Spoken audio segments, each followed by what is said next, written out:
ಸರ್ಕಾರಕ್ಕೆ ನಾನು ಅಭಿನಂದನೆಯನ್ನ ಹೇಳಿ ಈಗ ಮಾತಾಡಿ ಶುರು ಮಾಡ್ಬಿಟ್ಟವ್ರಲ್ಲ. ಮಾನ್ಯ ಸಭಾಧ್ಯಕ್ಷರೇ, ಈ ಕಾಯ್ದೆಯಲ್ಲಿ 9ನೇ ಕಂಡ ಸಾಂಪ್ರದಾಯಿಕ ಅಲೆಮಾರಿ ಕುರಿಗಾಯಿಗಳ ವಿರುದ್ಧದ ಅಪರಾಧಗಳನ್ನು ಅಂತ ಒಂದು ವಿಚಾರದಲ್ಲಿ ಅದರಲ್ಲಿ 1ನೇ ಪ್ಯಾರಾದಾಗ ಮಾತಾಡುವಂತ ವಿಷಯ. ಮಾನ್ಯ ಸಭಾಧ್ಯಕ್ಷರು, ಒಬ್ಬ ಸಾಂಪ್ರದಾಯಿಕ ಅಲೆಮಾರಿ ಕುರಿಗಾಯಿಯು ಯಾವುದೇ ಕಾನೂನಾತ್ಮಕ ಆಧಾರವಿಲ್ಲದೆ ಯಾವುದೇ ಸಾರ್ವಜನಿಕ ಸ್ವತ್ತು, ಸರ್ಕಾರಿ ಭೂಮಿ ಅಥವಾ ಭೂಮಿಗೆ ಅಂತ ಅನ್ನುವಂತ ವಿಚಾರ ಇಟ್ಟುಕೊಂಡು ಮುಂದೆ ಮೀಸಲು ಅರಣ್ಯವನ್ನು ಹೊರತುಪಡಿಸಿ ಅನ್ನುವಂತ ವಿಚಾರವನ್ನ ಪ್ರಸ್ತಾಪ ಮಾಡ್ತಾರೆ. ಮಾನ್ಯ ಸಭಾಧ್ಯಕ್ಷರ, ನನ್ನ ಮತಕ್ಷೇತ್ರದಲ್ಲಿ ಇಡೀ ಉತ್ತರ ಕರ್ನಾಟಕದಾಗ 32,000 ಹೆಕ್ಟರ್ ರಿಸರ್ವ್ಡ್ ಫಾರೆಸ್ಟ್ ಅಂತ ಗುರುತಿಸಲ್ಪಟ್ಟಿದೆ. ಮಾನ್ಯ ಸಭಾಧ್ಯಕ್ಷ, 32,000 ಹೆಕ್ಟರ್ ಲ್ಯಾಂಡ್ ಅನ್ನ ಅಂದ್ರೆ ಅದು ರಿಸರ್ವ್ಡ್ ಫಾರೆಸ್ಟ್, ಅದು ಮೀಸಲು ಅರಣ್ಯ ಅಂತ ಗುರುತಿಸ್ತಾರ. ಮಾನ್ಯ ಸಭಾಧ್ಯಕ್ಷರೇ, ಏನು ಈ ಕುರಿಗಾಯಿಗಳಿಗೆ ಸಂಬಂಧಪಟ್ಟಂಗ ಯಾರು ವಿದ್ಯಾವಂತರು ಇರಂಗಿಲ್ಲ. ಮಾನ್ಯ ಸಭಾಧ್ಯಕ್ಷರು, ಅವ್ರು ಯಾರೇ ಲಿಟರೇಟರ್ ಆಗಲಿ ಅಥವಾ ಅನಕ್ಷರಸ್ಥರಾಗಿರುವುದರಿಂದ ಅರಣ್ಯಗಳು ಯಾವುದು ರಿಸರ್ವ್ಡ್ ಫಾರೆಸ್ಟ್ ಅಥವಾ ಸೋಷಿಯಲ್ ಫಾರೆಸ್ಟ್ ಯಾವುದು ಅಥವಾ ರೆವಿನ್ಯೂ ಫಾರೆಸ್ಟ್ ಯಾವುದು ಅಂತ ಅವ್ರಿಗೆ ಗುರುತಿಸಕ್ ಆಗಲ್ಲ. ಹಾಗಾಗಿ ಈಗ ನನ್ನ ತಾಲೂಕಲ್ಲೇ 32,000 ಹೆಕ್ಟರ್ ಎಲ್ಲ ಇಡೀ ಉತ್ತರ ಕರ್ನಾಟಕದಾಗ ಹೈಯೆಸ್ಟ್ ಇರುವಂತ ಅರಣ್ಯ. ಮಾನ್ಯ ಸಭಾಧ್ಯಕ್ಷ, ಈಗ ಆ ಕುರಿಗಾಯಿಗಳು ಅಲ್ಲಿ ಹೋದಂತ ಸಂದರ್ಭದಾಗ ಇದು ರಿಸರ್ವ್ಡ್ ಫಾರೆಸ್ಟ್ ಅಥವಾ ಇನ್ನೊಂದು ಸೋಷಿಯಲ್ ಫಾರೆಸ್ಟ್, ರೆವಿನ್ಯೂ ಫಾರೆಸ್ಟ್ ಅಂತ ಗುರುತಿಸ್ಕೊಂಡು ಒಳಗೆ ಹೋಗು ಅಂತ ಹೇಳಿದ್ರೆ ಅದು ಬಹಳ ಕಠಿಣ ಆಗುತ್ತೆ. ಎಲ್ಲೋ ಒಂದ್ ಕಡೆ ನಾವು ಗುರುತಿಸಬೇಕಾದಂತ ವಿಷಯಗಳು ಅದಾವ. ಮಾನ್ಯ ಸಭಾಧ್ಯಕ್ಷರೇ, ಅವರಿಗೆ ತಿಳುವಳಿಕೆ ಕೊಡಕ್ಕೆ ಬೇರೆ ರೀತಿಯಾದಂತ ವ್ಯವಸ್ಥೆ ಐತಿ.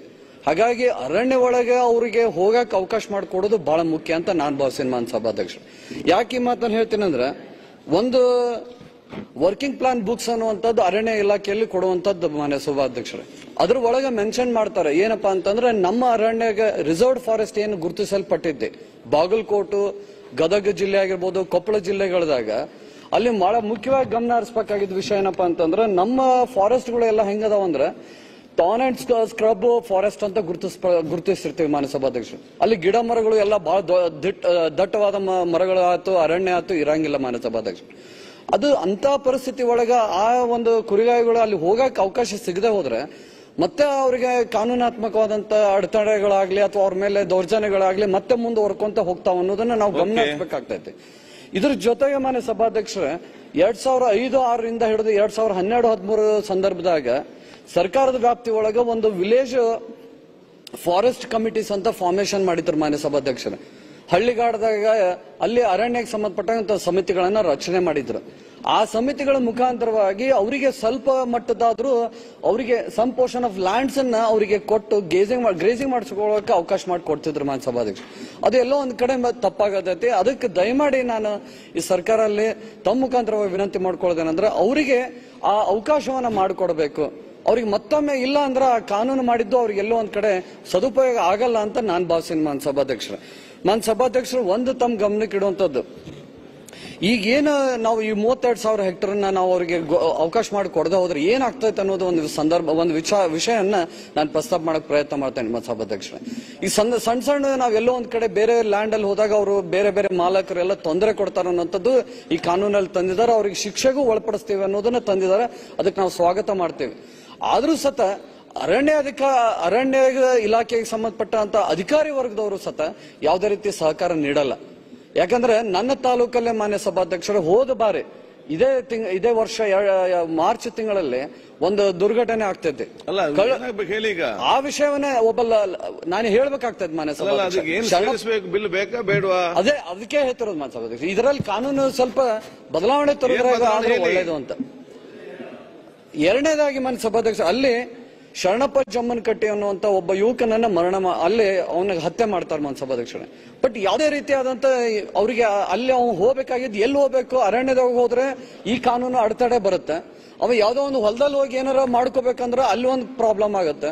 ಈಗ ಹೋಗೋದಾದ್ರೆ ಎಲ್ಲಿ ಅನ್ನೋದು ಬಹಳ ಪ್ರಶ್ನೆ ಬರುತ್ತೆ. ಹಾಗಾಗಿ ರಿಸರ್ವ್ಡ್ ಫಾರೆಸ್ಟ್ ಏನ್ ಕಾಯ್ದಿರಿಸಿದ ಅರಣ್ಯ ಅಂತ ಐತಿ, ಅಲ್ಲೇ ಈ ಕಾನೂನದಲ್ಲಿ ಅವಕಾಶ ಮಾಡಿಕೊಡ್ಬೇಕು ಅನ್ನೋದು ಒಂದು ವಿಚಾರ. ಇನ್ನೊಂದು ವಿಷಯವಾಗಿ ಮಾನ್ಯ ಸಭಾಧ್ಯಕ್ಷರೇ, ನಾನು ಈ ಸಂದರ್ಭದಾಗ ವ್ಯಕ್ತಪಡಿಸಬೇಕಾಗ್ತೈತಿ ಏನಪ್ಪಾ ಅಂದ್ರೆ, ಒಂದು ಯುನೈಟೆಡ್ ಕಿಂಗ್ಡಮ್ದಾಗ ಉತ್ತಾ ಸ್ಟೇಟ್ ಯೂನಿವರ್ಸಿಟಿ ಅನ್ನುವಂಥದ್ರಲ್ಲಿ ಅಸೋಸಿಯೇಟ್ ಪ್ರೊಫೆಸರ್ಸ್ ಎಲ್ಲ ಕೂಡ್ಕೊಂಡು ಒಂದು ರಿಸರ್ಚ್ ಬೇಸ್ ಮಾಡಿದ್ರು. ಮಾನ್ಯ ಸಭಾಧ್ಯಕ್ಷರು, ಯಾವ್ಯಾವ ಅರಣ್ಯಗಳದಾಗ ಕುರಿಗಾಯಿಗಳನ್ನ ಮೇಯಿಸೋದ್ರಿಂದ ಗ್ರೇಜಿಂಗ್ ಮಾಡಿಸ್ಕೊಳ್ಳೋದ್ರಿಂದ ಅದ್ರದ್ದು ಬೆನಿಫಿಟ್ಸ್ ಏನು ಅಂತ ಹೇಳಿ ರಿಸರ್ಚ್ ಮಾಡ್ತಾರೆ ಮಾನ್ಯ ಸಭಾಧ್ಯಕ್ಷರು. ಅದು ಯಾವುದೇ ರೀತಿ ಒಂದು ಸಮುದಾಯಕ್ಕೆ ಅಷ್ಟೇ ಸೀಮಿತ ಅಲ್ಲ.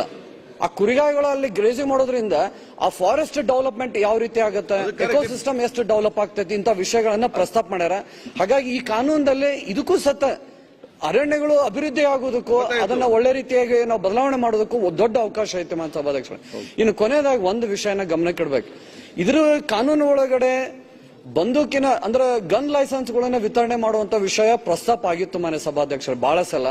ಅದಕ್ಕೆ ನಾನು ಕಳಕಳಿಯಿಂದ ವಿನಂತಿ ಮಾಡ್ಕೊಳ್ಳೋದು, ಈ ರೀತಿಯಾದಂತ ಕುರಿಗಾಯಿಗಳಿಗೆ ಸ್ವಲ್ಪ ಟ್ರೈನಿಂಗ್ ಆದ್ರೂ ಕೊಟ್ಟು ಅವ್ರಿಗೆ ಅವರಿಗೆ ಕಾನೂನು ಚೌಕಟ್ಟಲ್ಲಿ ಬಂದೂಕಿನ ಒಂದು ಲೈಸೆನ್ಸ್ ಏನೋ ವಿತರಣೆ ಮಾಡಿದ್ರೆ ಒಳ್ಳೇದಂತ ಭಾವಿಸ್ತೀವಿ. ಈಗಾಗಲೇ ನಮ್ಮ ಜಿಲ್ಲೆಯಲ್ಲಿ ಮಾನ್ಯ ಮುಖ್ಯಮಂತ್ರಿಗಳು ಒಂದು ನಿರ್ದೇಶನದ ಮೇಲೆ ಪೊಲೀಸ್ ವರಿಷ್ಠಾಧಿಕಾರಿಗಳು ಈಗಾಗಲೇ ಒಂದು ಟ್ರೈನಿಂಗ್ ಮಾಡಿ 200ಕ್ಕಿಂತ ಹೆಚ್ಚು ಕುರಿಗಾಯಿಗಳಿಗೆ ಒಂದು ಲೈಸೆನ್ಸ್ ಕೊಡುವಂತ ಕೆಲಸ ಮಾಡಿಕೊಟ್ಟಿದ್ದಾರೆ. ಹಾಗಾಗಿ ನಾನು ಕಳಕಳಿಯಿಂದ ವಿನಂತಿ ಮಾಡ್ಕೊಂತೀನಿ, ಈ ಒಂದು ಕಾನೂನಲ್ಲಿ ಅವರಿಗೆ ಬಂದೂಕಿನ ಅವಕಾಶವನ್ನ ಮಾಡಿಕೊಡ್ಬೇಕಂತ ಈ ಸಂದರ್ಭ ಕೇಳ್ಕೊಂಡು ಮತ್ತೊಮ್ಮೆ ಈ ಕಾನೂನು ತಂದಿದ್ದಕ್ಕಾಗಿ ಇಡೀ ಸರ್ಕಾರಕ್ಕೆ ನಾನು ಅಭಿನಂದನೆಯನ್ನ ಸಲ್ಲಿಸ್ತೇನೆ ಮಾನ್ಯ ಸಭಾಧ್ಯಕ್ಷ. ನಮಸ್ಕಾರ.